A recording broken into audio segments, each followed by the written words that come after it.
Oke, Assalamualaikum warahmatullahi wabarakatuh. Halo teman-teman, kita kembali lagi dan ketemu lagi dalam kelas menulis tentang penulisan akademik.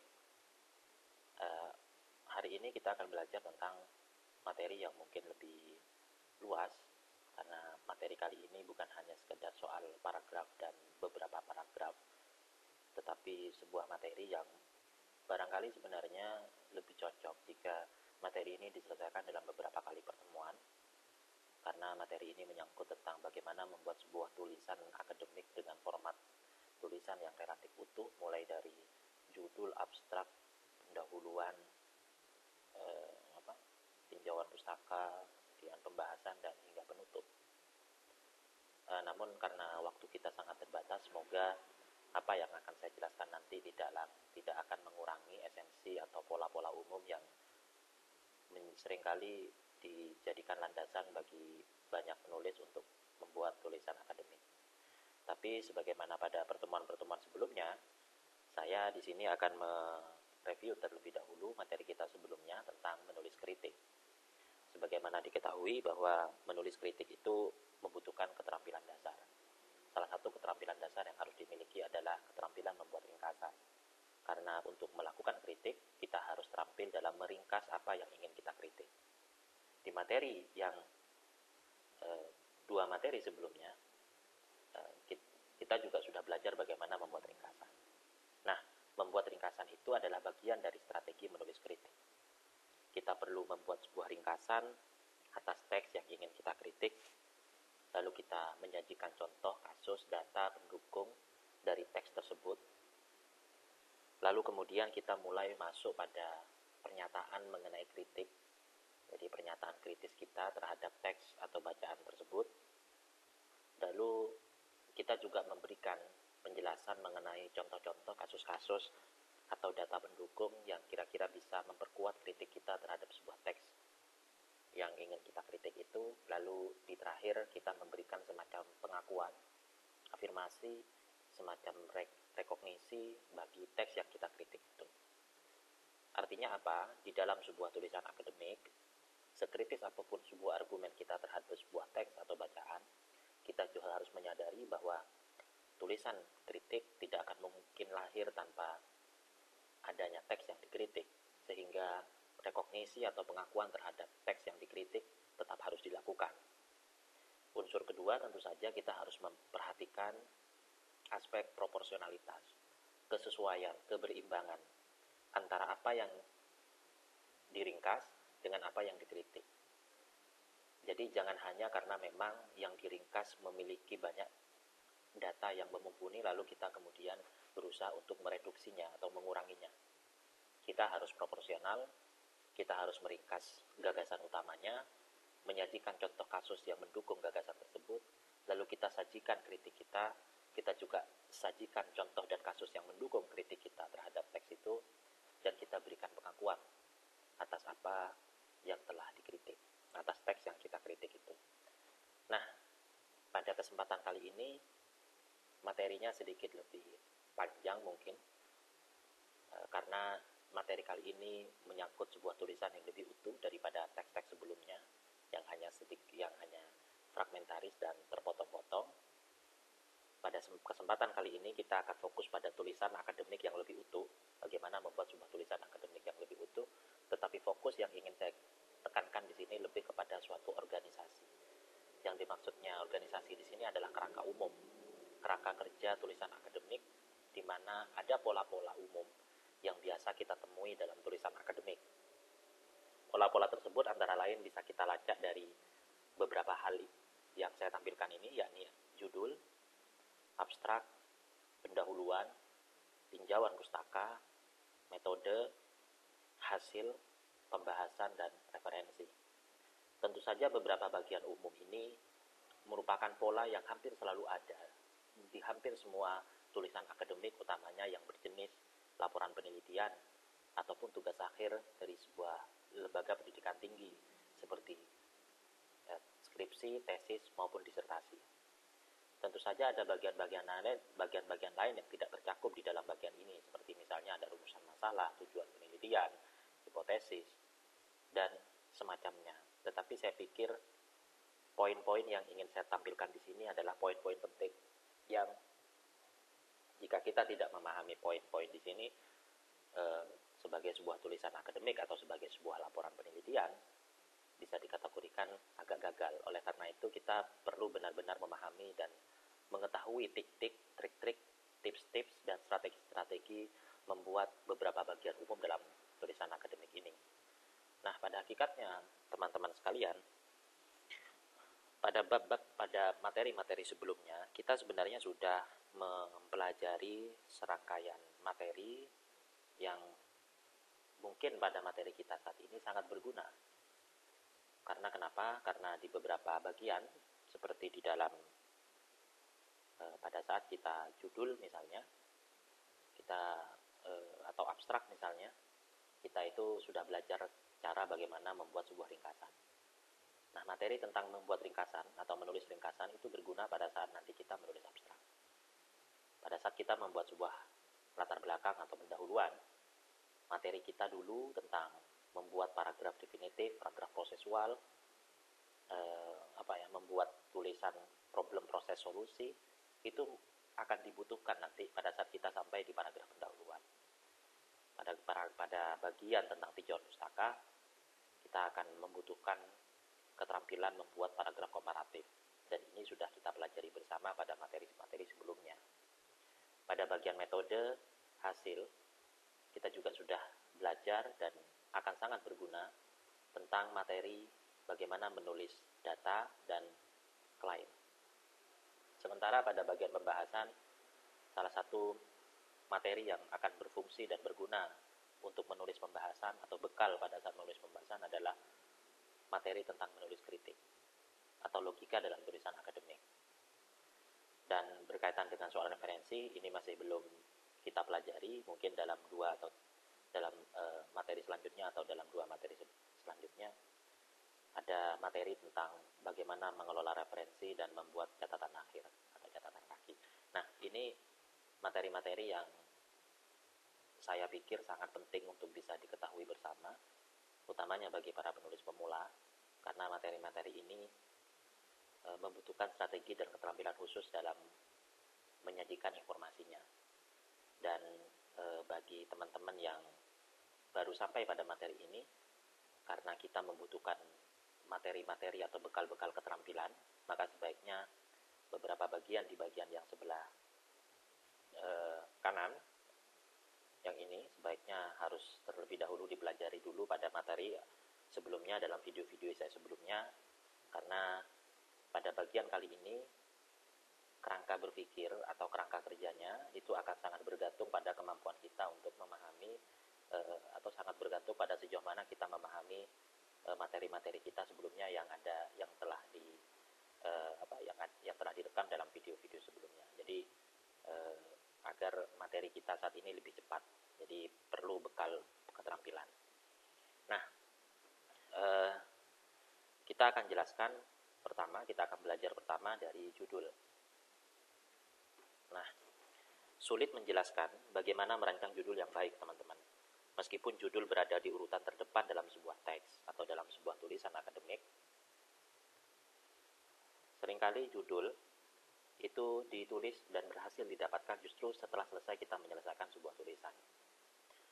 Judul merupakan salah satu yang terpenting dari sebuah tulisan. Tertarik tidaknya orang untuk membaca tulisan kita, itu dipengaruhi salah satunya oleh judul. Akan tetapi pertaruhan utama sebuah judul bukan hanya dari sisi artistiknya, bukan hanya dari sisi estetikanya, keindahannya, aspek menarik atau tidaknya, melainkan juga dari sisi presisi, ketepatan. Seberapa tepat judul Anda mencerminkan isi tulisan yang Anda buat.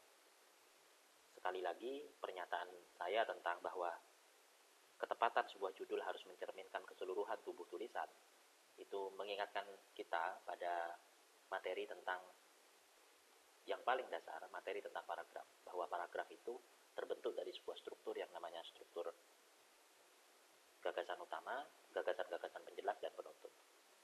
Judul dalam struktur tubuh tulisan secara umum itu bisa dibayangkan sebagai sebuah kalimat utama dalam sebuah paragraf.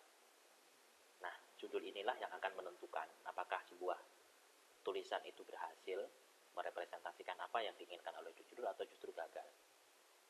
Nah,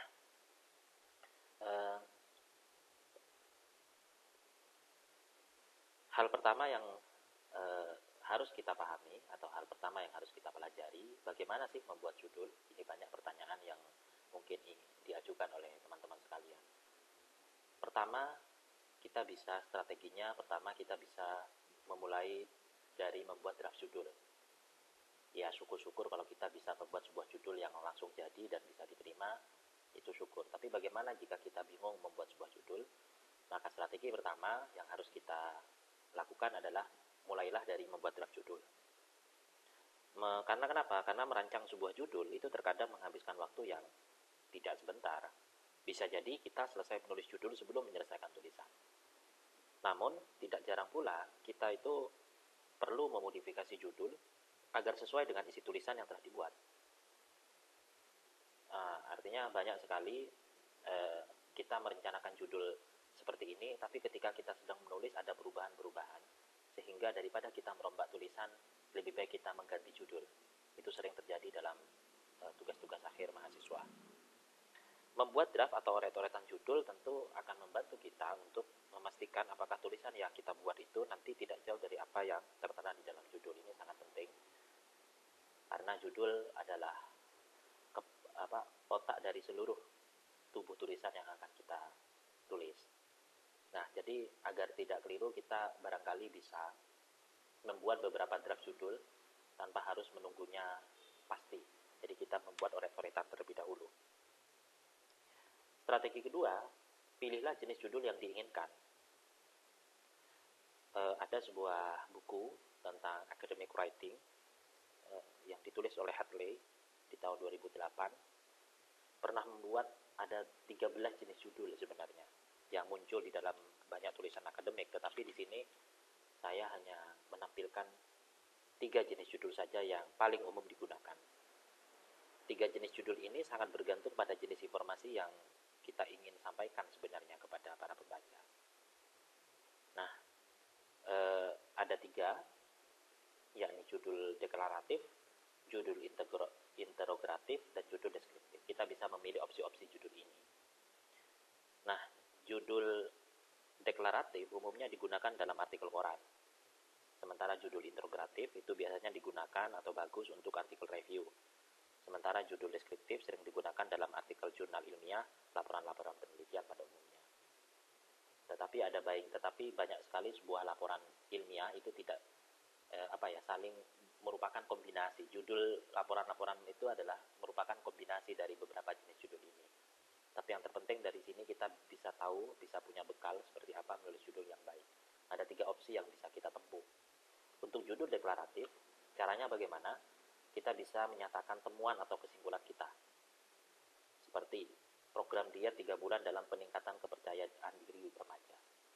Nah, ini kan langsung to the point tentang kesimpulan atau temuannya. Itu jika kemudian kita sudah yakin temuan kita itu adalah seperti itu. Jadi kita langsung menyatakan program diet 3 bulan dalam peningkatan kepercayaan diri remaja. Cocok ini sebenarnya untuk artikel-artikel koran karena singkat. Ada judul interrogatif. Apa sih judul interrogatif itu? Untuk judul interrogatif, yang namanya interrogatif kan adalah kalimat bertanya, lebih kepada retoris sebenarnya. Kita tahu sebenarnya kita ingin menggali sebuah informasi dalam sebuah tulisan. Oleh karena itu, karena agar membuat orang penasaran, agar membaca tulisan kita bikin judul yang bertanda tanya atau yang bernada tanya.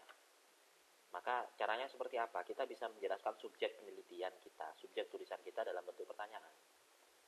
Misalnya nih, pembelajaran kooperatif atau kompetitif, peningkatan nilai akademik dan kreativitas individu siswa SMA 2 Surabaya.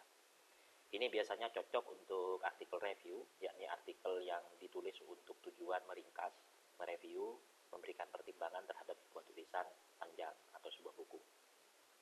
Nah, yang umum sering digunakan dalam tulisan-tulisan akademik, khususnya dalam laporan-laporan ilmiah, laporan penelitian, adalah judul yang terakhir, yakni jenis judul deskriptif.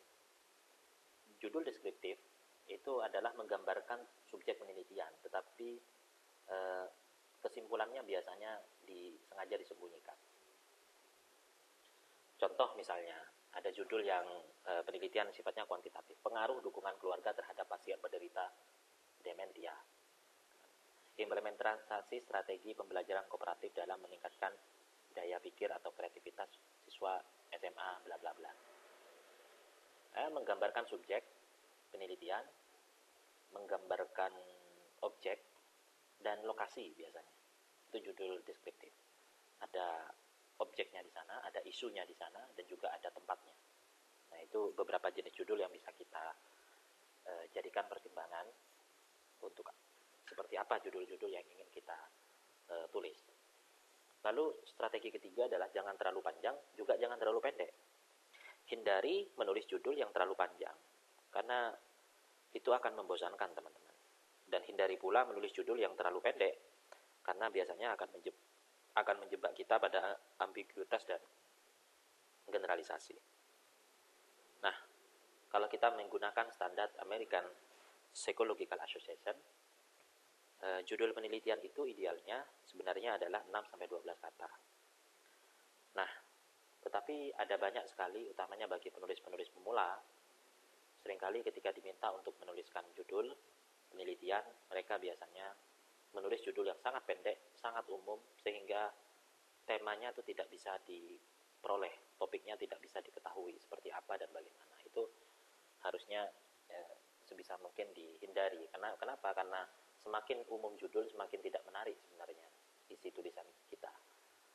Begitu pula, semakin terlalu panjang, orang akan semakin merasa bahwa ini terlalu ruwet. Oleh karena itu, caranya apa? Kalau terlalu umum, maka pastikan itu dibikin fragmenter, dipecah-pecah lagi. Yang kira-kira semakin spesifik, ya semakin baik. Begitu pula kalau judulnya terlalu umum, maka dipersingkat saja, dibuat klaster-klaster. Nah, ada salah satu contoh judul yang terlalu pendek adalah seperti ini, urgensi ekonomi syariah di Indonesia. Ya tentu saja judul di atas menimbulkan pertanyaan. Sebenarnya isu apa yang ingin diteliti, yang ingin ditulis tentang ekonomi syariah? Karena ekonomi syariah itu kan banyak sekali. Nah, dan di mana persisnya di Indonesia? Karena meneliti ekonomi syariah di Indonesia, tahun berapa, lokasinya di mana, itu sesuatu yang sangat membosankan atau sesuatu yang terlalu ambisius. Barangkali tujuannya bagus, tetapi terlalu ambisius. Sementara ruang yang disediakan hanya beberapa lembar. Nah, itu tidak elok sebenarnya juga. Yang ada pula judul yang terlalu panjang dan terjebak redundansi. Redundansi itu berlebih-lebihan. Misalnya ini, pengaruh risiko pembiayaan murabahah terhadap pendapatan Bank Mandiri Syariah yang ada di Kota Probolinggo. Ini sering saya temukan dalam beberapa skripsi mahasiswa dan laporan-laporan atau paper-paper mahasiswa. Seringkali menggunakan kata-kata yang ada, yang terdapat di. Padahal yang namanya di Kota Probolinggo ya berarti lokasinya ada di Probolinggo. Tidak perlu kita jelaskan yang ada. Karena itu redundant, berlebih-lebihan. Ada lagi analisis kecelakaan lalu lintas sepeda motor yang terjadi di ruas Jalan Sudirman, Jakarta Pusat periode Januari-Agustus 2004. Kecelakaan lalu lintas sepeda motor. Yang namanya kecelakaan sepeda motor itu selalu berkaitan dengan yang lalu lintas. Jadi tidak mungkin sepeda motor itu kecelakaan di sungai, ya lucu kan. Begitu pula, tidak perlu ada kata-kata yang terjadi.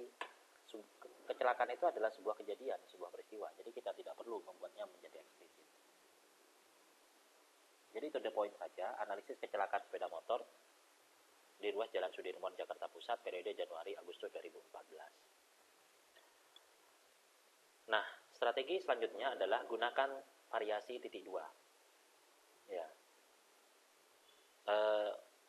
Kita bisa menggunakan titik dua untuk memberikan subjudul atau informasi tambahan atau anak judul biasanya ini.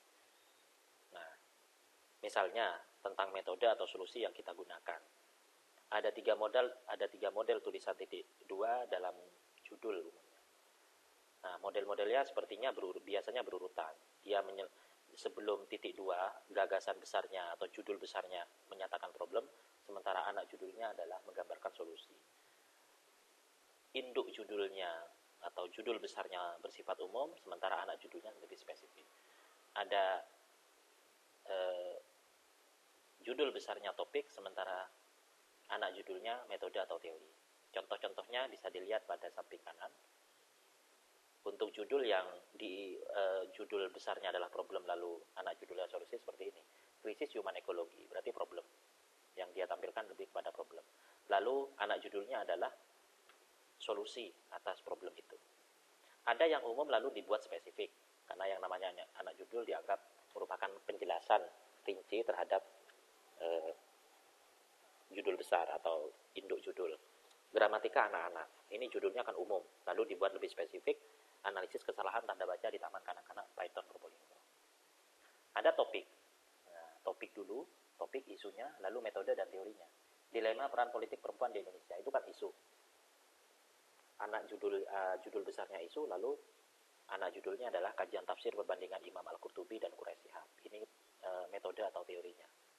Nah, ada banyak jenis, teman-teman bisa memilih jenis model apa yang ingin dijadikan sebuah judul. Yang terpenting jangan mengulang. Kalau sudah subjudulnya judul besarnya itu topik, ya jangan kemudian anak judulnya topik juga. Kalau kemudian sudah umum anak judulnya judul besarnya, ya anak judulnya jangan umum juga. Jadi seperti itu. Strategi selanjutnya, hindari penggunaan akronim atau singkatan. Jangan menggunakan singkatan dalam judul. Ini harus benar-benar diperhatikan. Sekalipun kita terbiasa menggunakan pesan singkat, jangan biasakan menggunakan singkatan dalam sebuah judul. Sepele, tapi sering saya lihat itu muncul dalam tulisan banyak orang.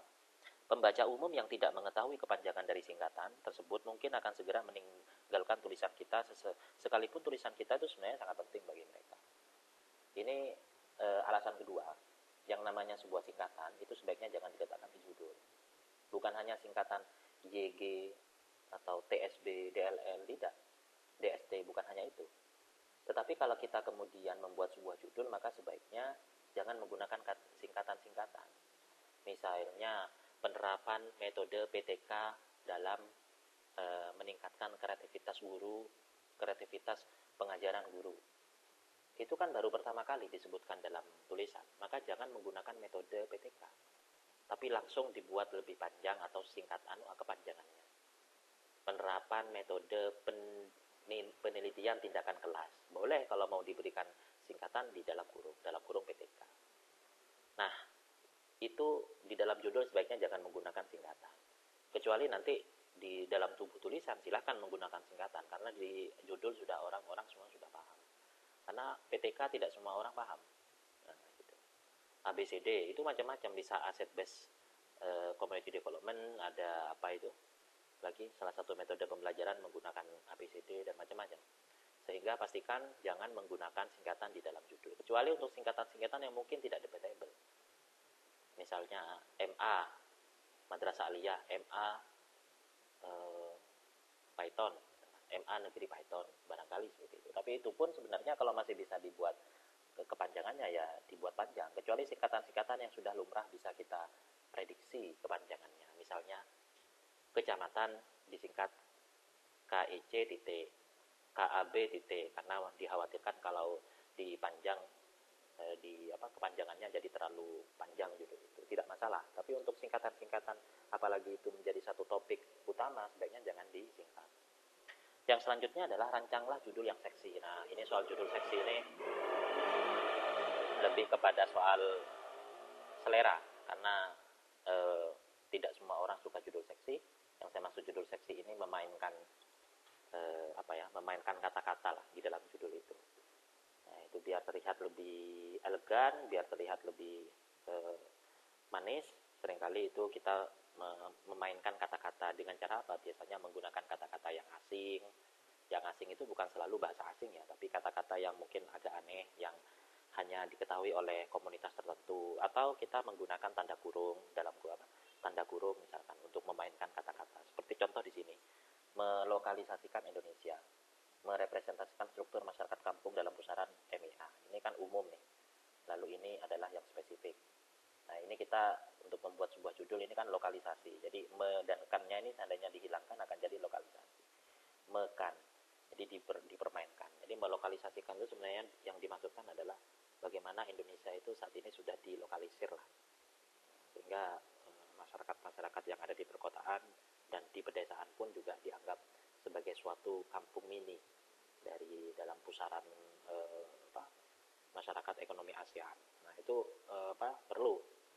agar apa? Agar kita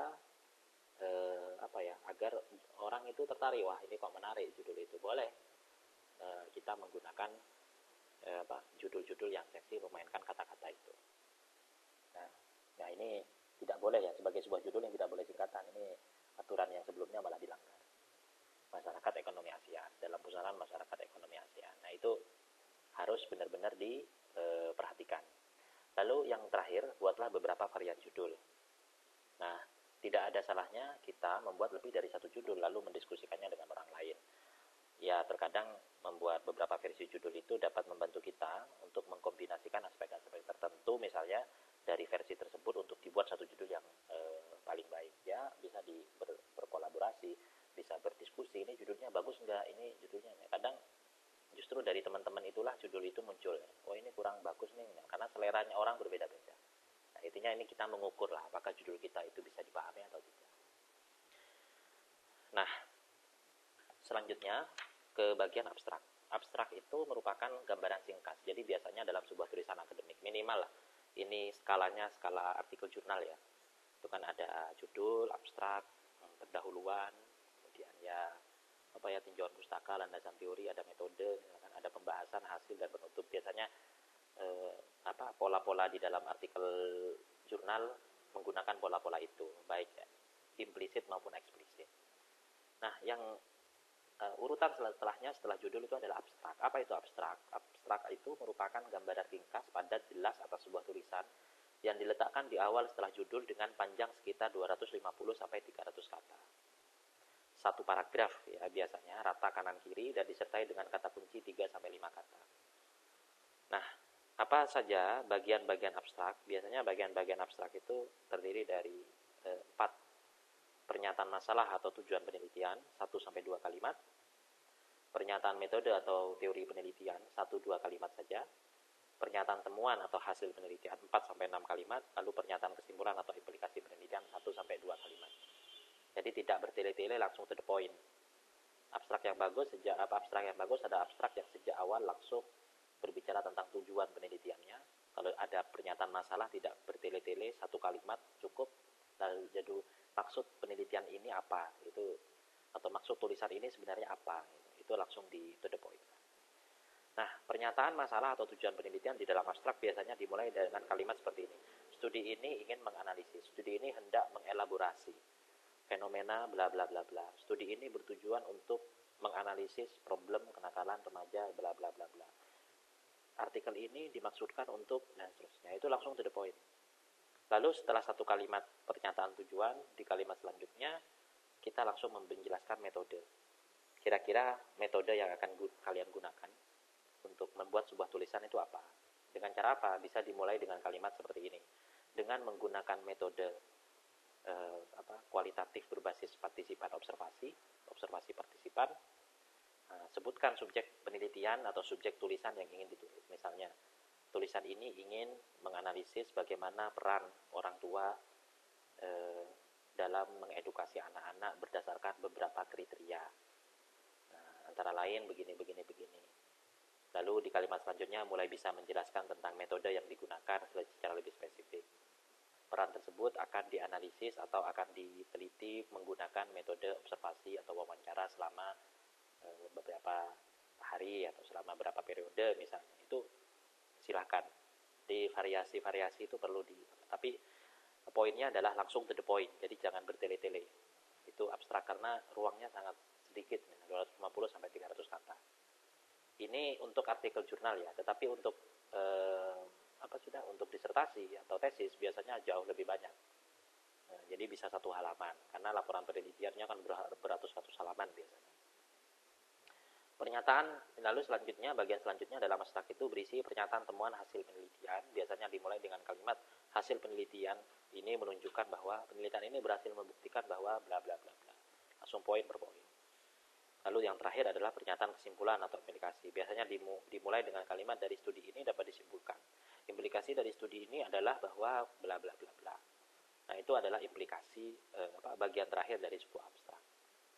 Ya, ini sebenarnya pedoman umum, tetapi tidak semua orang menggunakan struktur yang sama. Tetapi rata-rata abstrak biasanya selalu membuat bagian-bagian ini jelas.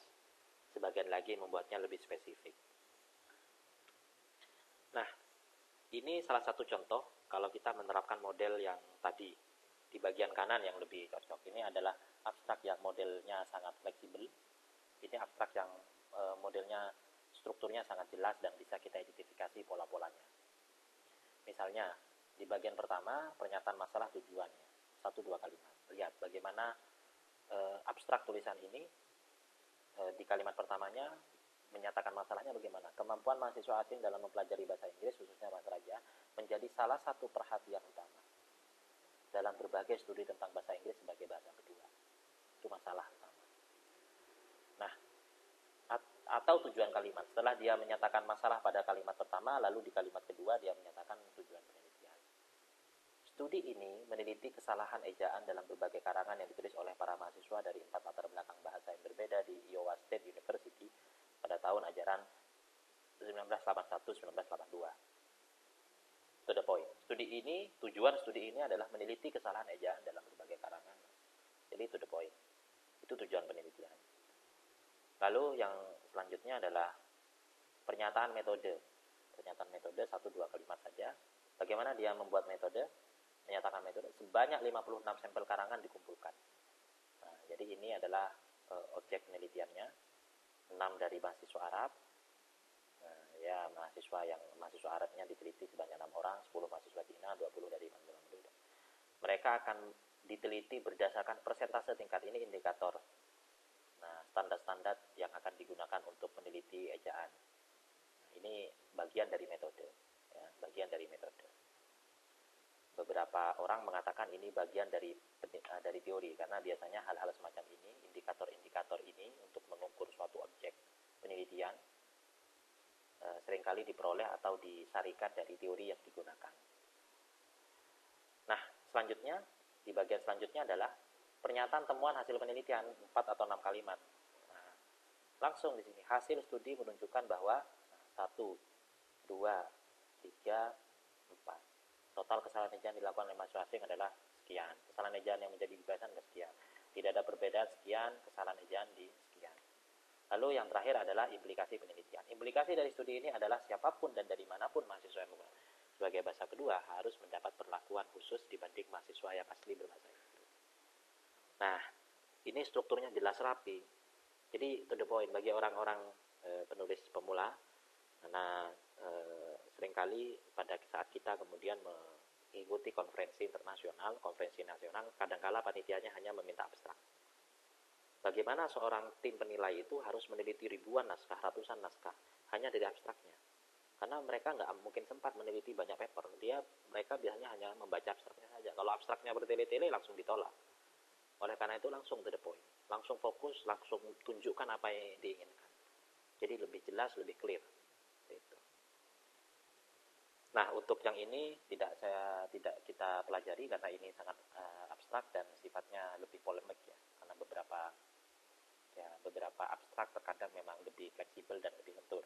Tapi yang sangat saya sarankan untuk tulisan akademik adalah abstrak yang strukturnya jelas, tujuannya jelas, masalahnya jelas, metode, hasil, dan implikasinya jelas.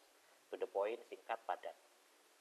Nah, pertanyaannya apa? Mengapa itu harus diterangkan di awal? Sementara kan barangkali kita tidak tahu, tidak melakukan penelitian kita belum selesai. Nah, itu pentingnya dalam sebuah penelitian atau artikel. Minimal kita sudah tahu, pernah melakukan mini riset. Jadi ketika ada pertanyaan penelitiannya belum selesai, itu sebenarnya pertanyaan yang tidak perlu diajukan, karena seorang peneliti yang baik itu adalah peneliti yang sudah memiliki bekal informasi. Bekal informasi tidak mungkin diperoleh kalau kita peneliti tersebut tidak melakukan mini riset terlebih dahulu. Sehingga ketika dia datang ke dalam satu persoalan tertentu, dia sudah punya bekal banyak yang hanya diperdalam. Yang perlu disampaikan di dalam abstrak bisa saja adalah hasil dari mini riset itu. Sangat mungkin. Apalagi saat kemudian kita mengirim ke artikel jurnal, karena artikel jurnal itu kan biasanya tidak perlu mengirimkan abstrak. Ya harus lengkap dengan naskahnya. Sehingga bisa jadi abstraknya ini bisa dikerjakan di akhir. Jadi ada banyak beragam opsi yang bisa kita lakukan. Jadi tidak kalau konferensi-konferensi ada yang meminta abstrak tidak apa-apa, karena kita sudah bisa melakukan mini riset. Nah, kalau itu tidak bisa dilakukan. Mengapa kok banyak konferensi yang kemudian meminta abstrak untuk dilakukan seleksi? Karena pihak panitia di hampir semua konferensi di seluruh dunia itu yakin bahwa sebenarnya penulisan yang baik, tulisan ilmiah baik, makalah yang baik, paper yang baik, itu selalu diawali dengan riset. Dan riset itu ya harus ada riset mini sebelumnya. Dan di dalam abstrak itulah sebenarnya riset mini itu perlu disampaikan. Nah, itu pentingnya. Dan idealnya memang membuat abstrak itu sebenarnya 50% riset kita sudah dilakukan. Itu ideal. Nah, selanjutnya adalah soal pendahuluan. Di bagian yang selanjutnya adalah pendahuluan. Nah,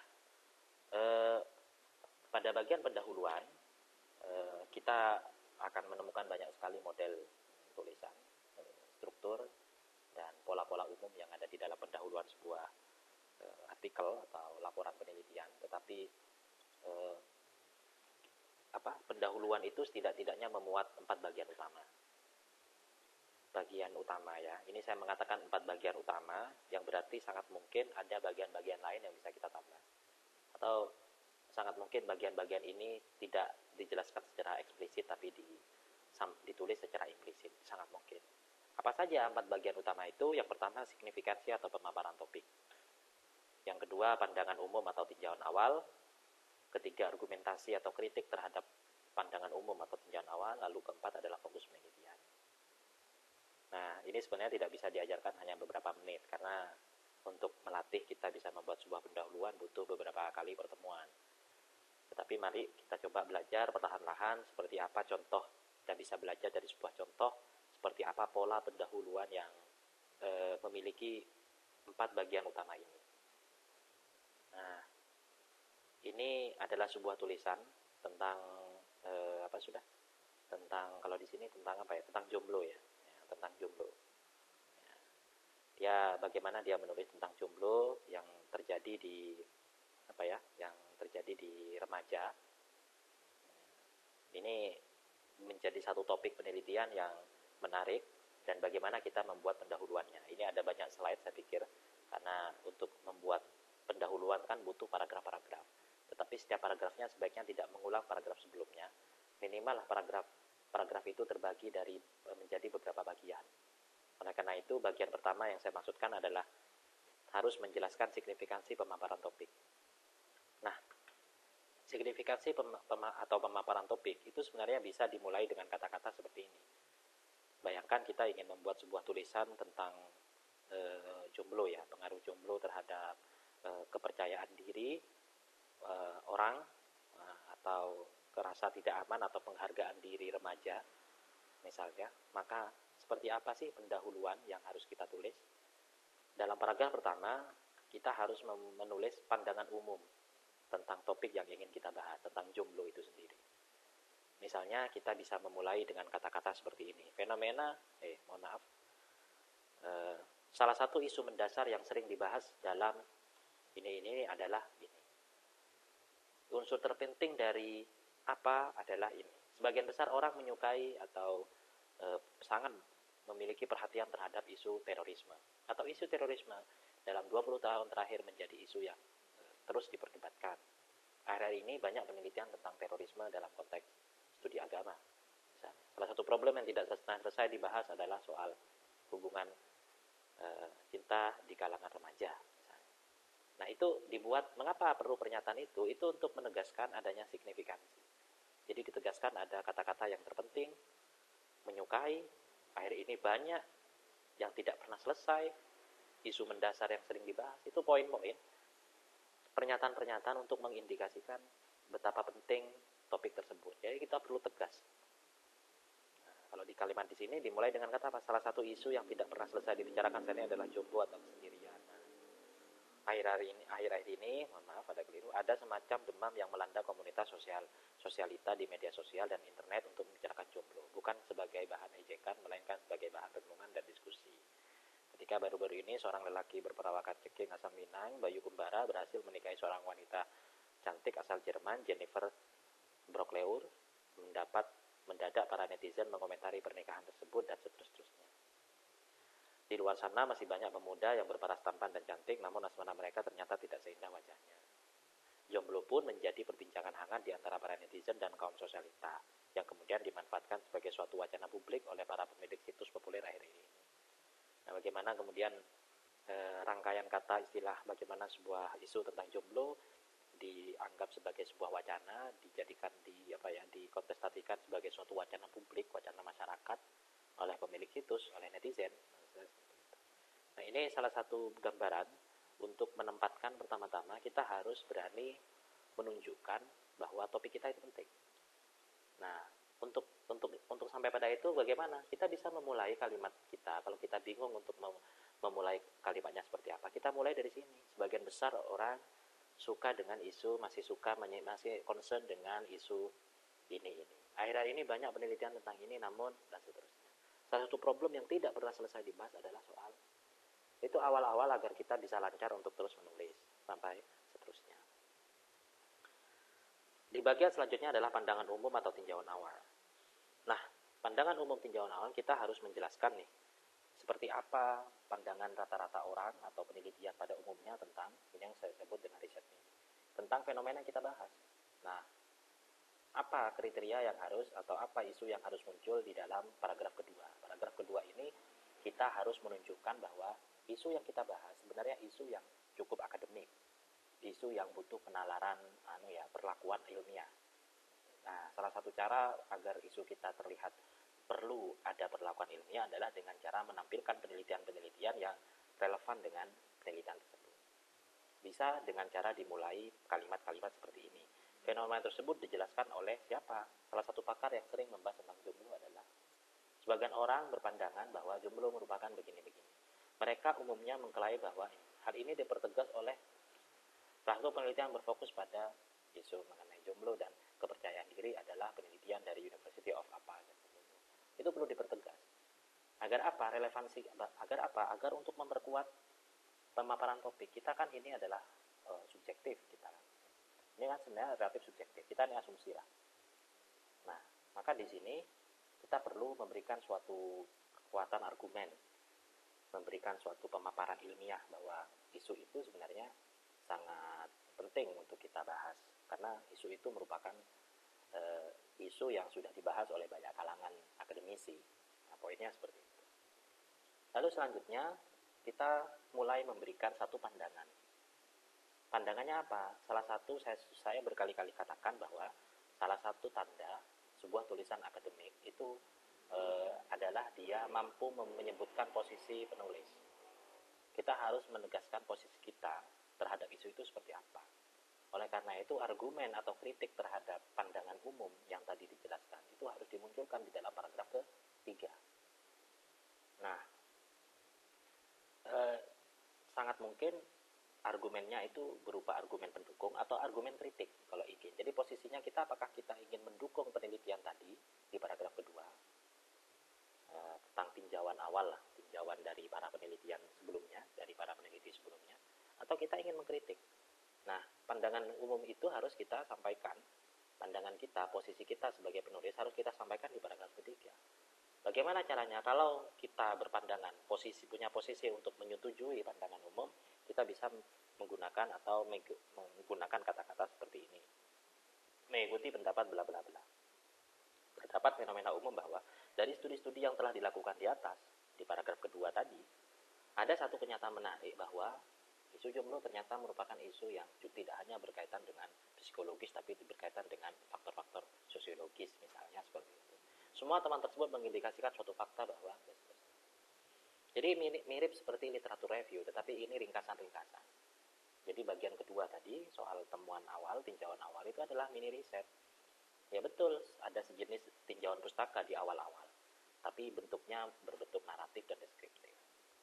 Nah, seperti bagaimana?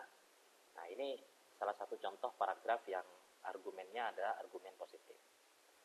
Bagaimana dimulai paragraf itu? Saya memulai paragrafnya dengan kata-kata seperti ini. Dari berbagai situs yang disebut terdapat suatu fenomena unik.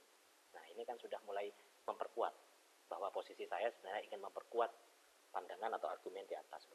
Jomblo kini telah menjadi suatu kajian populer yang tidak hanya didominasi oleh penelitian-penelitian psikologi, melainkan juga oleh situs-situs bertema kritik sosial. Nah, ini kan satu apa ya istilahnya, sebuah gagasan baru lah, minimal lah. kita bisa menyebutnya demikian, karena kita mampu memberikan suatu tinjauan kritis. Ini merupakan tinjauan kritis. Kenapa? Karena kita punya posisi. Kita menegaskan posisi kita sebagai penulis di sini. Nah, salah satu poin di dalam pernyataan bisa dibaca sendiri. Poin pernyataan pendukungnya adalah ini. 3 situs tersebut memposisikan jomblo sebagai suatu temuan kajian yang unik, bahkan kreatif dibandingkan penelitian psikologi pada umumnya yang cenderung formal. Nah, ini bagian dari bagian dari yang harus disampaikan di dalam pendahuluan untuk mencerminkan pandangan umum posisi kita sebagai penulis yang afirmatif, harus menyetujui. Lalu ada argumentasi kontradiktif. Kita perlu menyajikan bagaimana jika kemudian kita ingin menyajikan sebuah argumen yang kontradiktif, maka kita bisa memulai dengan kalimat-kalimat ini. Namun sedikit sekali orang menyadari bahwa sayangnya agama tersebut masalah karena meskipun penelitian tersebut tepat, hasilnya masih belum. Nah, artinya apa? Setelah sebelumnya kita kemudian membuat sebuah tinjauan awal mini riset, lalu kita kemudian memberikan penghargaan, kredit, pandangan afirmatif terhadap riset tersebut, maka disinilah posisi kita yang jauh lebih urgen. Dalam bahasa dalam bahasa ilmiahnya, inilah temuan inovasi kita sebenarnya. Jadi kita kan tidak sedang dalam posisi untuk mengulangi apa yang sudah dilakukan oleh penelitian sebelumnya. Kita mungkin di paragraf ketiga tadi, kita barangkali boleh menyampaikan pandangan pendukung. Tetapi yang terpenting dari itu adalah pandangan kritis, yang barangkali merupakan pandangan yang berbeda dari pandangan sebelumnya. Oleh karena itu di bagian ini itu kita sebenarnya mendeskripsikan secara ringkas, menulis ringkasan. Dan di paragraf yang keempat, ini paragraf keempat, kita menyajikan suatu kritik. Paragraf kritik yang harus kita pahami. Bagaimana caranya? Nah, caranya bisa dimulai dengan kata-kata, namun sedikit sekali orang menyadari sayangnya anggapan tersebut bermasalah karena bla bla bla. Meskipun penelitian tersebut tepat, hanya masih perlu dipertanyakan. Mereka umumnya hanya berfokus pada bla, namun tidak melihat aspek paling mendasar dari dan seterusnya dan seterusnya. Oleh karena itu, kita harus punya bekal menulis kritik yang baik. Untuk apa? Untuk itu tadi, untuk mempertegas novelty bahasanya kalau dalam banyak perguruan tinggi. Novelty, kebaharuan. Nah, kebaharuan dari penelitian kita itu apa sebenarnya? Kita harus tegas di dalam hal itu. Nah, ini adalah salah satu cara kita kemudian untuk menunjukkan novelty atau posisi kita, posisi kritis kita. Kita berbeda meskipun dalam beberapa irisan-irisan tertentu kita sama misalnya, tetapi dalam beberapa hal lain kita juga berbeda, dan yang berbeda inilah yang ingin kita tampilkan di dalam tulisan kita. Kalau kita hanya mengulang saja, ya untuk apa? Nah, berbeda itu bukan hanya dalam bentuk kritik, berbeda itu bisa saja dalam bentuk pengembangan. Jadi kita afirmatif tetapi dalam bentuk pengembangan. Kita kritis dalam bentuk pengembangan. Jadi ini bukan soal berbeda, berseberangan atau tidak. Ini adalah soal apakah kita punya posisi sebenarnya dalam melihat suatu isu, gitu. Dan apakah isu tersebut sudah diteliti oleh banyak orang, sehingga posisi kita itu adalah posisi yang relatif baru, meski tidak benar-benar baru. Gitu. Itu harus diperjelas di dalam paragraf yang selanjutnya. Nah, kalau kita menggabungkan 4 ini saja, 4 bagian, maka itu akan jadi satu pendahuluan yang utuh, menjadi satu bagian pendahuluan dalam sebuah artikel ilmiah yang utuh dan sistematis. Di paragraf pertama kita memaparkan topik secara umum, isu secara umum, yakni tentang jomblo. Di paragraf kedua kita menyajikan tinjauan umum bahwa jomblo itu sebenarnya sudah menjadi suatu diskursus ilmiah. Lalu di bagian selanjutnya kita mulai menyajikan kritik, ya. Kita mulai menyajikan kritik atau argumentasi, memberikan pernyataan afirmatif, memberikan pernyataan kredit terhadap penelitian sebelumnya. Lalu di bagian terakhir kita memberikan kritik. Kita sudah mulai masuk kepada topik yang ingin kita bahas, posisi yang ingin kita ambil saat melihat isu itu. Itu yang terpenting. Selesai sebenarnya. Satu pendahuluan dan sistematis, runtun dan tidak mengulang-ulang. Nah, itu poin penting yang harus kita pahami. Selanjutnya adalah bagian fokus penelitian. Fokus penelitian bisa berupa pertama rumusan masalah, pertanyaan penelitian atau hipotesis atau asumsi penelitian. Ini tergantung pada panduan penulisan laporan penelitian di berbagai macam lembaga. Biasanya lembaga-lembaga masing-masing punya pedoman yang berbeda, tetapi Anggaplah kita semua bagian-bagian ini bisa dirangkum dalam satu istilah yang namanya fokus penelitian. Fokus penelitian bisa dimulai dengan pernyataan-pernyataan seperti ini. Berdasarkan latar belakang tersebut ada dua masalah yang bisa dirumuskan. Dengan demikian terdapat dua hal yang belum dibahas, yaitu apa-apa. Dari fenomena data dapat dirumuskan dua masalah. Terdapat dua masalah yang akan difokuskan dalam tulisan ini, yakni. Ada dua masalah yang akan dibahas dalam tulisan ini, yakni, dan seterusnya. Fokus penelitian itu seringkali ada yang mempersamakan dengan rumusan masalah, ada yang membedakan. Nah, fokus penelitian bisa saja dalam bentuk pernyataan atau bisa saja dalam bentuk pertanyaan, tergantung pedoman umum yang berlaku di lembaga kalian masing-masing. Kalau di sini bentuk fokus penelitiannya dalam bentuk pertanyaan, pernyataan. Ya, dengan demikian ada dua masalah utama yang saling berkaitan. Pertama, krisis psikologis pada umumnya disebabkan bukan hanya oleh ketidaksesuaian gedung-gedung besar atau korporasi multinasional dalam memenuhi standar-standar politis dalam melakukan green environment, melainkan juga oleh kesadaran manusia. Kedua, kurangnya perhatian pihak LPU. Jadi mirip seperti identifikasi masalah. Tetapi inilah yang ingin menjadi fokus penelitian. Karena ini dalam bentuk pernyataan. Ada yang dalam bentuk pertanyaan. Ini umum ini digunakan dalam laporan-laporan penelitian. Berdasarkan latar belakang permasalahan yang telah diungkap di atas, penelitian ini akan menjawab dua pertanyaan penting. Bagaimana dampak? Bagaimana peran participatory environmentalism dan seterusnya. Nah, ada hipotesis. Kalau hipotesis seperti ini, ada hipotesis kerja, hipotesis nihil. Mungkin ada beberapa jenis-jenis hipotesis lain. Ini biasanya muncul di dalam penelitian kuantitatif. Selanjutnya adalah tinjauan pustaka. Tinjauan pustaka atau literatur review itu merupakan hasil penelitian-penelitian sebelumnya. Fungsinya apa? Fungsinya adalah membantu kita membangun argumentasi tentang topik yang ingin kita tulis, sebelum nantinya dibahas lebih detail dalam analisis. Jadi salah satu bagian terpenting dalam tinjauan pustaka adalah penjelasan tentang posisi penulis dalam semesta literatur itu. Kita itu saat menulis topik tertentu, kita tidak sedang sendirian. Ada banyak sekali penulis yang mungkin menjelaskan topik tersebut dari berbagai macam perspektif, dengan berbagai macam teori, atau dengan berbagai macam metode, atau dengan berbagai macam pendekatan, atau dengan berbagai macam argumentasi.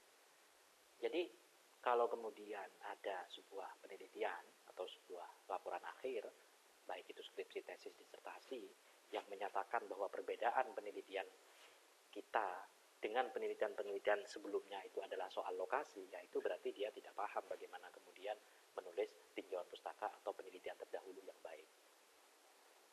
Karena kalau benar-benar membaca penelitian-penelitian sebelumnya, penelitian-penelitian terdahulu bukan hanya soal lokasi seharusnya yang menjadi perbedaan, tetapi bisa jadi dari aspek teori, dari aspek pendekatan, dari aspek paradigma, dari aspek metodenya, bahkan dari aspek kriteria-kriteria yang menjadi standar-standar dalam penelitian tersebut, ya macam-macam. Jadi terlalu simplistis dikatakan bahwa perbedaan penelitian kita dengan penelitian terdahulu itu adalah lokasinya. Karena bisa jadi kalau hanya lokasi yang berbeda, maka yang lain yang justru penting seperti teori, metode, isu berarti copy paste dengan penelitian sebelumnya. Perbedaan lokasi itulah bukanlah perbedaan utama, kecuali kita kemudian mampu mengargumentasikan bahwa perbedaan lokasi itu sekaligus juga mengubah temuan dari penelitian-penelitian sebelumnya. Itu boleh. Tapi kalau hanya sekedar berbeda lokasi, ya itu bukan perbedaan, itu bukan tinjauan. Itu hanya pernyataan pustaka saja, seperti brosur, ya, brosur buku. Nah, bagaimana contohnya? Contohnya seperti ini. Ini sebenarnya bekal kita meringkasnya. Ini adalah bekal yang harus kita miliki dalam membuat tinjauan pustaka adalah ringkasan. Perhatikan bagaimana misalnya dalam membuat ringkasan kita perlu memberi kredit. Ya, kreditnya seperti ini. Artikel M. Hutomo dan Ari Indarti. Dalam artikel ini Hutomo memproblematisasi rencana pemerintah bla bla bla bla. Artikel kedua ditulis oleh Indonesia. Artikel ini secara empiris memperlihatkan bla bla. Kontribusi teoritis terhadap ini diberikan oleh bla bla. Jadi fleksibel. Lalu kemudian kita menjelaskan perbedaan dan persamaan. Kita harus tahu cara menulis paragraf komparatif. Di sini fungsi kita memahami paragraf komparatif. Saya tidak akan menjelaskan kembali seperti apa kita membuat paragraf komparatif karena sebelumnya sudah saya jelaskan sedikit panjang lebar di materi sebelumnya. Lalu setelah itu kita perlu belajar tentang cara menulis kritik. Nah, di bagian ini kita perlu bekal yang namanya bekal cara menulis kritik. Karena disitulah pada saat kita menulis kritik, kita menjelaskan posisi kita di tengah banyak penelitian sebelumnya yang mirip dengan penelitian kita. Jadi memang membuat sebuah tulisan itu tidak sederhana yang kita bayangkan, teman-teman. Jadi membuat sebuah tulisan itu butuh keterampilan-keterampilan, butuh kebiasaan, bekal-bekal keterampilan teknis yang mungkin bahkan paling dasar harus kita kuasai. Jadi memang menulis untuk tidak semua orang bisa menjadi penulis, meskipun semua orang bisa menulis. Tidak semua orang bisa menjadi koki, meskipun semua orang bisa memasak. Semua orang bisa memasak, tapi tidak semuanya bisa menjadi koki. Semua orang bisa menulis, tapi tidak semuanya bisa menjadi penulis. Karena menjadi penulis bukan hanya sekedar kemampuan menulis dengan tata bahasa yang baik, tapi kemampuan untuk memadukan antara tata bahasa, sistematika, irama, estetika, kohesi, koherensi, logika, dan bahkan argumentasi dan data. Itu keterpaduan dan semuanya itu, kombinasi dari semuanya itu akan membuat sebuah tulisan itu ketat, bagus, dan baik. Jadi tidak sesederhana yang dibayangkan. Selanjutnya adalah bagian selanjutnya adalah kerangka teori. Apa itu kerangka teori? Kerangka teori merupakan pemaparan atas teori yang digunakan sebagai landasan berpikir dalam sebuah penelitian yang menggunakan dasar berpikir deduktif. Teori dimulai dengan memunculkan konsep-konsep kecil, ini penting ya. Kemudian dilanjutkan dengan implementasi operasionalnya dalam penelitian. Nah, implementasi operasional. Ada dua hal yang saya ingin tegaskan. Pada saat kita membuat sebuah kerangka teori, apalagi kita menggunakan banyak teori, yang perlu kita ambil itu bukanlah teori besarnya, bahwa betul kita perlu menjelaskan grand teori, tapi yang perlu kita ambil terkadang adalah konsep-konsep kecil yang operasional, yang benar-benar berfungsi bagi riset kita. Jadi bukan konsep-konsep besar. Kita ingin meneliti konstruksi pengetahuan di studi mana misalnya, ini di teori sosiologi ya. Kita tidak perlu kemudian mengutip Berger yang Bourdieu yang besar-besar itu. Tapi kita kutip saja kerangka-kerangka teori-teori atau konsep-konsep kecil yang benar-benar operasional dari raksasa-raksasa teoretikus sosiologi itu. Agar apa? Agar tulisan kita itu ketat dan benar-benar operasional. Yang kedua, bagian kedua yang paling penting pada saat kita membuat kerangka teori, jangan sampai kita menulis kerangka teori itu tanpa kemudian memasukkan atau minimal memberikan isyarat kira-kira teori ini atau konsep ini saat digunakan dalam analisis nanti itu mau diseperti apakan. Artinya pada saat kita menulis kerangka teori, kita sudah mulai menganalisis sebenarnya, sudah mulai berusaha untuk masuk di dalam bagian analisis. Seperti apa sih seandainya ini diterapkan untuk isu ini? Jadi kita harus sudah mulai menjelaskan sejak awal.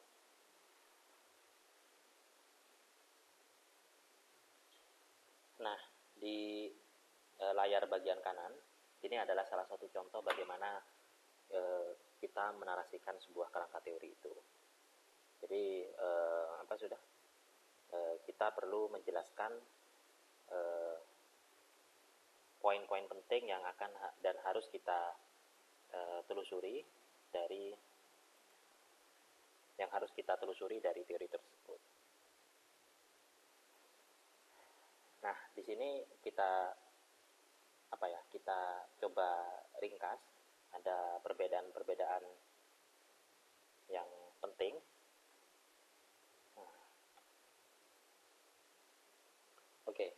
Mohon maaf tadi ada kesalahan contoh ya. Jadi tadi contohnya mirip dengan yang tinjauan pustaka. Seharusnya berbeda. Nah, ini sudah saya ganti. Kalau kita lihat pada contoh kerangka teori yang saya buat tadi, dua aspek penting pada saat kita membuat kerangka teori adalah kita gunakan konsep-konsep kecil dan kita jangan lupa untuk menjelaskan implementasi operasionalnya di penelitian. Jadi sekali lagi, saat kita memiliki sebuah teori, tidak perlu kita menjelaskan secara umum sejarah teori tersebut, bahkan teori-teori gagasan umumnya, tapi kita cari konsep-konsep yang kira-kira konsep-konsep turunan dari teori tersebut yang kira-kira benar-benar operasional untuk penelitian kita. Itu penting karena nanti agar konsep-konsep itu benar-benar bunyi pada saat kita melakukan analisis. Dan jangan lupa sekali lagi, pada saat kita menjelaskan soal konsep-konsep tersebut, kita sudah mulai memberikan isyarat, kita sudah mulai menjelaskan seperti apa kira-kira seandainya konsep-konsep itu diterapkan untuk topik yang sedang kita bahas, agar teori itu tidak eklektik, agar tidak terpisah dari topik yang ingin kita bahas. Nah, di dalam contohnya di sini kita tahu, kita bisa lihat saya menggunakan teori konsep besar, tapi ada konsep turunan kecil, teori besar tentang lingkungan misalnya, tapi ambil konsep kecil tentang participatory environmentalism dan human ecology. Ada dua teori yang saya terapkan. Di sini saya hanya mengambil dua konsep kecil, kemudian ini penjelasan atas konsep tersebut. Kemudian kita perlu memberi gambaran kira-kira jika konsep participatory environmentalism itu diterapkan untuk PLTU seperti apa sebenarnya model penerapannya. Ini sama ya, tidak perlu nggak sama dengan ini. Nah, yang kedua ini adalah human ecology. Kita jelaskan konsepnya seperti apa, lalu operasional dalam penelitiannya kira-kira seperti apa. Nah, kalau kita berhasil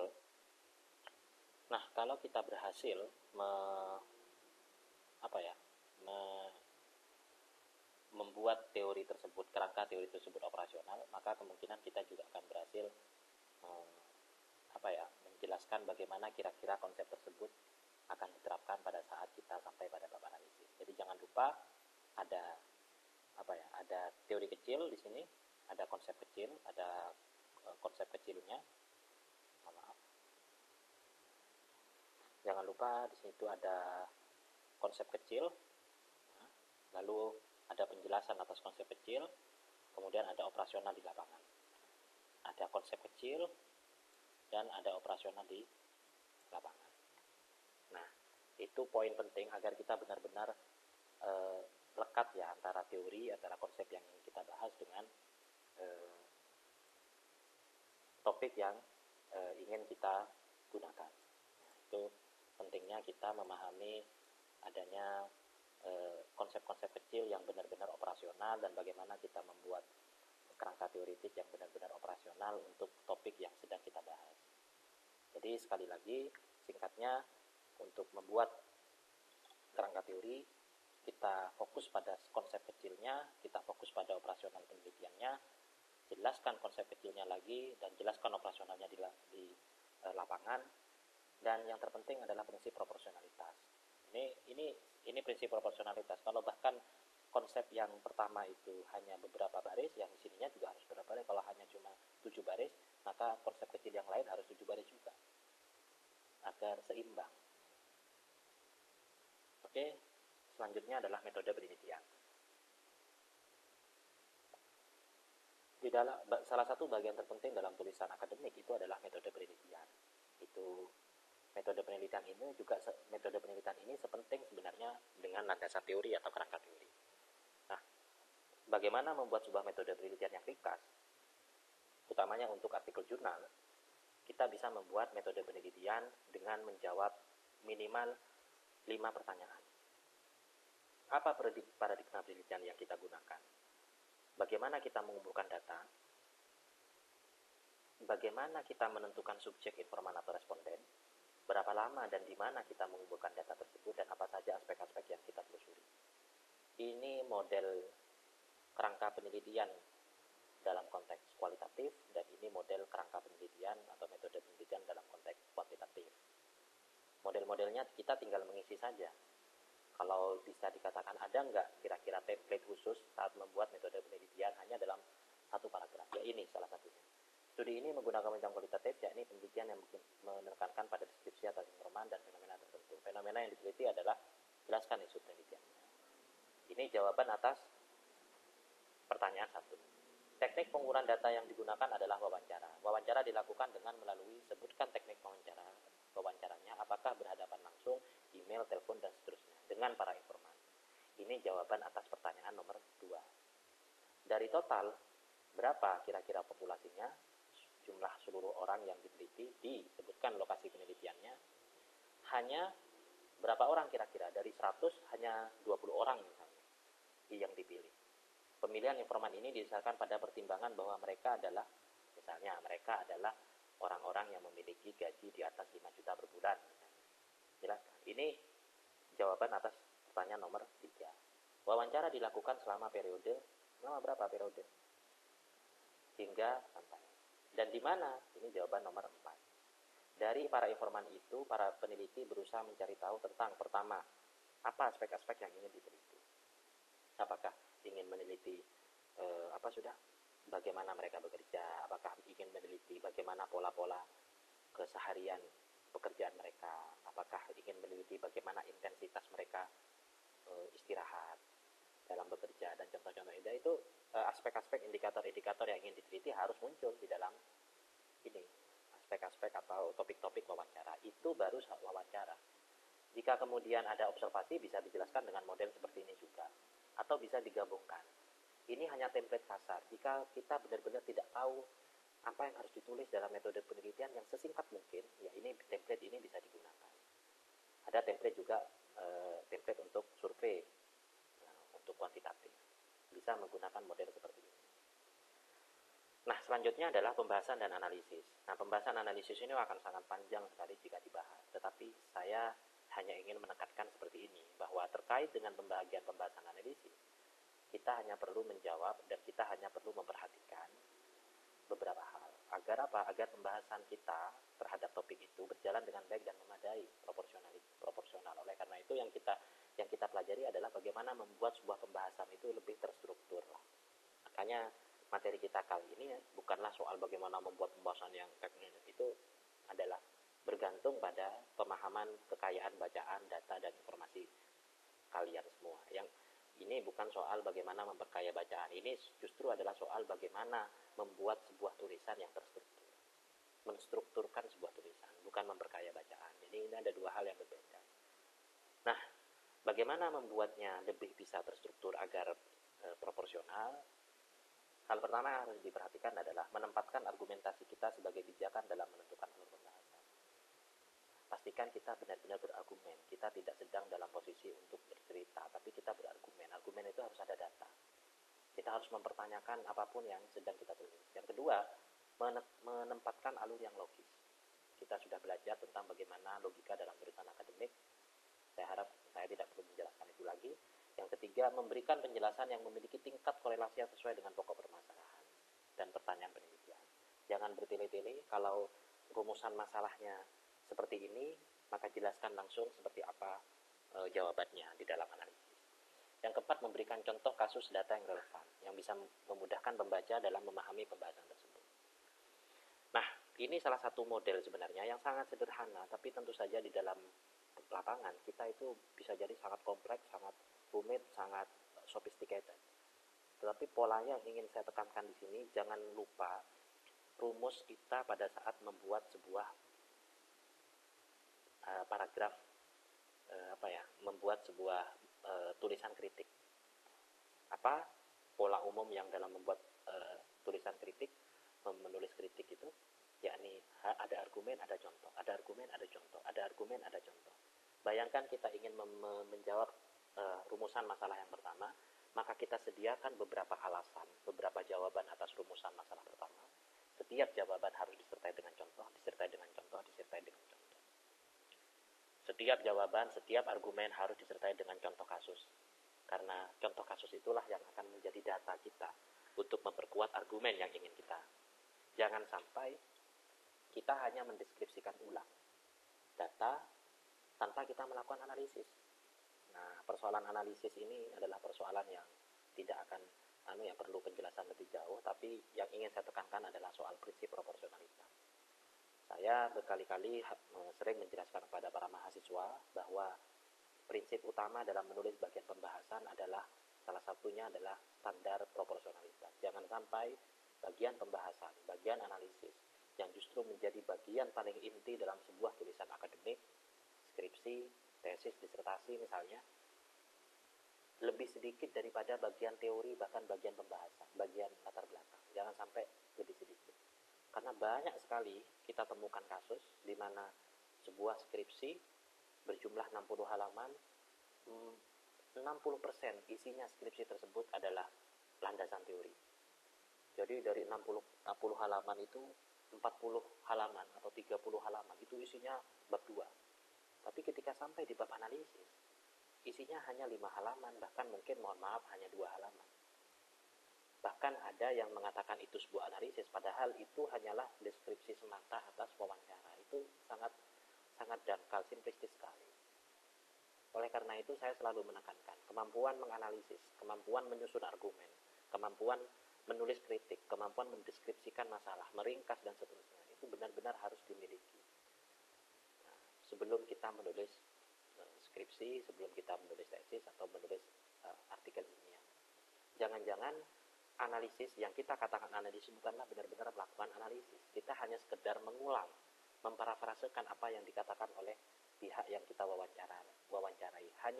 Hanya di tahap paragraf deskriptif. Kita tidak sampai dalam proses menulis kritik, bahkan menulis ringkasan, bahkan menulis kritik. Kita tidak sampai di sana. Oleh karena itu, selalu saya tekankan bahwa kemampuan melakukan analisis, kemampuan mencari konsep pola-pola baru dari objek yang kita analisis, itu kemampuan yang harus terus diasah.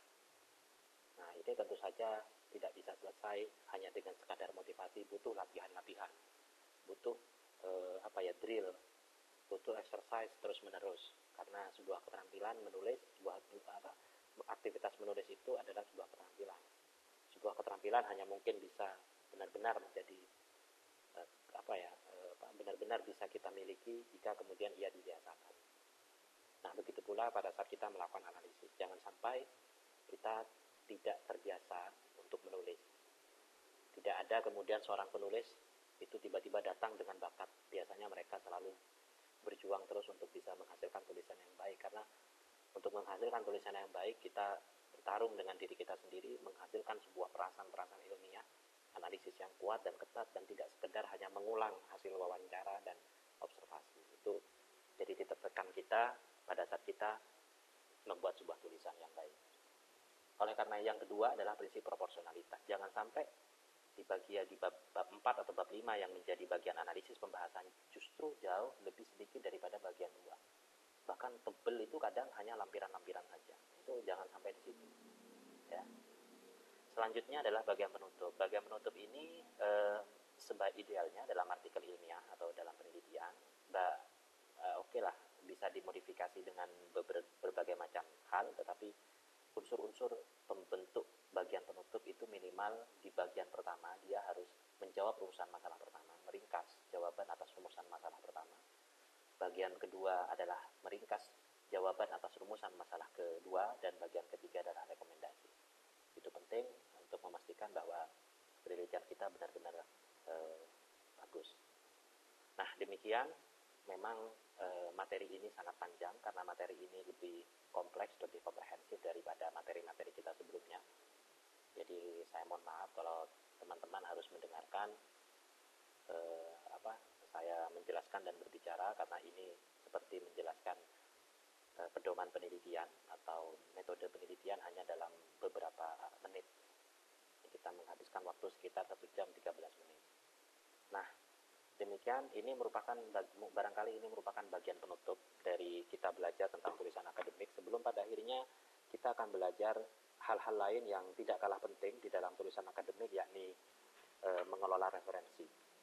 Bagaimana kita mengelola referensi, sementara yang perlu diketahui terlebih dahulu dalam mengelola referensi pada materi kita selanjutnya bukan hanya sekedar menggunakan alat seperti Mendeley atau Zotero, tapi yang terpenting adalah kita paham dulu aturan-aturan kita mengutip, etika-etika mengutip, jenis-jenis kutipan yang layak dan tidak layak untuk dikutip, dan seperti apa pola-pola umum kutipan atau daftar pustaka dan referensi lain. Itu hal penting yang harus kita pahami terlebih dahulu, dan itu yang akan kita pelajari pada materi selanjutnya. Demikian, terima kasih, sampai jumpa lagi pada video saya selanjutnya. Assalamualaikum warahmatullahi wabarakatuh.